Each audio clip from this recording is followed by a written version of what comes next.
অনুভৱ খুব ভালেই। দাদাসকলে খুব ধুনীয়া প্ৰচেষ্টা লৈছে হাতত। আমাক দাদাসকলে আমন্ত্ৰণ জনাইছে। আমি গোটেই নিশাটো আজি ইয়াত কটাম বুলি আহিছোঁ আৰু কিমান এইটো আপোনাৰ 5 ফিট চাইজত হ'ব। মানে ইয়াৰ চাইজটো আমাৰ ডাঙৰ, এই ৱালটো ডাঙৰ নহয়, তো এতিয়া 5 ফিট চাইজত হ'ব। ইয়াৰ পিছত আমাৰ নলবাৰীতে 2 এখন ভাবিছোঁ আৰু পিছলৈকে জেগা চাই পেলাই। ডাঙৰ ধৰক 10 ফিট 8 ফিট এনেকুৱা চাইজৰ, বা যদি ডাঙৰ ৱাল পাওঁ ডাঙৰ ৱালত কৰিম আৰু এনেকুৱা। বৰ্তমানলৈকে আমি সুবিধাৰ সন্মুখীন হোৱা নাই, আমাক পাৰ্মিশ্যন দিছে। হয়, কিন্তু এতিয়া বতৰে অলপমান হেৰি কৰিছিলে ফাৰ্ষ্ট ষ্টাৰ্টিঙত। এতিয়া ঠিকেই আছে। হয় হয়, এতিয়া ঠিকেই আছে। আমি নলবাৰীত উপস্থিত আছোঁ বৰ্তমান। জুবিন গাৰ্গ মায়াবিনী টিমৰ ফালৰ পৰা নলবাৰীতে আজি এখন জুবিনদাৰ ছবি অংকন কৰা হৈছে আৰু আমাৰ দাদাসকলে ছবিখন আঁকিব। গতিকে আমি আশাবাদী, ৰাইজৰ বৰ ধুনীয়াকৈ চবেই সহযোগ কৰিছে আৰু এনেকৈ যাতে জুবিন দাক আমি সদায় সকলোৱে জীয়াই ৰাখিব পাৰোঁ তাকে আশা কৰিছোঁ। আৰু চবেই মিলি আমাৰ এটাই প্ৰাৰ্থনা, জুবিন দাই জাষ্টিছ পাব লাগে। যিমান সোনকালে পাৰোঁ আমি সেই কাম আমি কৰিব লাগে আৰু আমি সকলোৱে একগোট হৈ পেলাই জুবিন দাৰ হকে মাত মাতিব লাগে। যোনে যি বাধা নিদিয়ক কিয়, এইবিলাক আমি চাই লাভ নাই। আমি আমাৰ জুবিন দাক আমি সদায় জীয়াই ৰাখিব লাগিব অসমবাসীয়ে। গতিকে সেইটোৱে আমাৰ প্ৰধান দায়িত্ব। আৰু আমি এনেকৈ যেনেকেই নহওক জুবিন দাক যিকোনো প্ৰকাৰে, গানৰ জৰিয়তে হওক, ছবিৰ জৰিয়তে হওক, বা চিনেমা হওক, বা দাদাসকলে ছবিৰ জৰিয়তে যেনেকৈ যোনে পাৰে জুবিন দাক জীয়াই ৰাখিব লাগে, সেইখিনি আমাৰ দায়িত্ব হ'ব এতিয়া অসমবাসী। এতিয়া মই ভাবোঁ প্ৰথম জুবিন গাৰ্গৰখিনি আঁকি লওকচোন, তাৰপিছত বেলেগ কৈ থাকিব। কিন্তু জুবিন গাৰ্গৰখিনিও আঁকাখিনি মুচি আছে। গতিকে সেইখিনি এটা বহুত ডাঙৰ ভুল কাম। কাৰণ জুবিন দাই অসমবাসীক এতিয়ালৈকে বহুত দিলে। আমি যদি তেখেতৰ এখন ফটো আঁকি থ'ব নোৱাৰোঁ, মুচি দিব লগা হয়, তেতিয়াহ'লে সেইটোতকৈ ডাঙৰ মানে বেয়া কথা আমাৰ কাৰণে একো নহয়।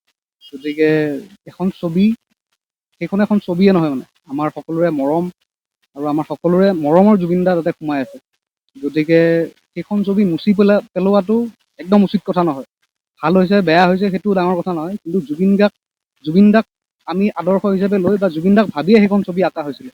গতিকে সেইখন ফটোক মুচি দিয়াটো মই একদম নাভাবোঁ যে এইটো উচিত কথা হৈছে। আৰু যদি তেনেকৈ কিবা আকৌ ভালকৈ আঁকিব বিচাৰিছে তেওঁলোকে, আঁকক। মোৰ মতে জুবিন দাৰ বিভিন্ন ফটো আঁকক, চবতে আঁকক। কাৰণ জুবিন গাৰ্গৰ সমান ডাঙৰ অসমীয়া আমি পোৱা এতিয়ালৈকে নাই। গতিকে তেখেতে আমাক যিখিনি দিছে, অকল সংগীতৰ ফালৰ পৰাই নহয়, সকলো ক্ষেত্ৰত। আজি কিবা এটা পটকৈ যদি চৰকাৰৰ কিবা এটা বেয়া কাম, ভাল কাম, চবতকৈ আগত মাত মাতিবলগীয়া মানুহজন জুবিন গাৰ্গ। গতিকে জুবিন গাৰ্গ এনেকুৱা এটা শক্তি হৈ থাকক যাতে প্ৰত্যেকখন চৰকাৰ, প্ৰত্যেকজন মানুহে ভয় খাব লাগে যে জুবিন গাৰ্গৰ কিবা এটা বিষয়ে বেয়াকৈ ক'লে আমি মৰিব লাগিব। গতিকে সেই বস্তুটো চৰকাৰে হওক, যোনে নহওক, মনত ৰখাটো দৰকাৰ। আৰু সেই উদ্দেশ্যটো আমি অসমবাসীয়ে মিলি পেলাই, একলগ হৈ মিলি পেলাই জুবিন দাক জীয়াই ৰখাৰ যিটো আমাৰ এটা চেষ্টা, সেইটো তেওঁলোকে যদি মুচি পেলাই মানে শেষ কৰিম বুলি ভাবিছে, সেইটো তেওঁলোকে নোৱাৰিব। এতিয়া আমি ভাবোঁ আমি এনেকৈ সকলোৱে জুবিন দাক জীয়াই ৰাখিব পাৰিম। আৰু তাৰ আগত আমি যিমান ছবি হওক, চিত্ৰশিল্পী হওক বা সংগীত শিল্পী হওক, চবেই আমি চেষ্টা কৰি যাম সিমানখিনিয়ে। আৰু শেষত এটাই কথা ক'ম, জয় জুবিন দা। আমাৰ মনৰ পৰা কেতিয়াও জুবিন দাক মুচিব নোৱাৰে।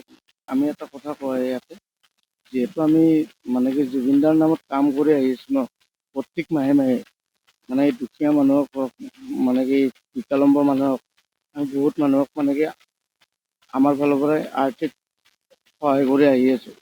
আৰু এই জুবিন গাৰ্গ মায়াবিনী টিম, আৰু এইটো কথা অনৱৰ্ত দিনবিলাকতো চলি থাকিব। মানে আমাৰ টিমটোৰ ফালৰ পৰা আমি যিমান পাৰোঁ সিমান চেষ্টা কৰিম। আমি মানে হাৰ নামানো। জয় জুবিন দা। যিকোনো খবৰৰ বাবে যোগাযোগ কৰক আমাৰ এই নম্বৰত 9181 307 221।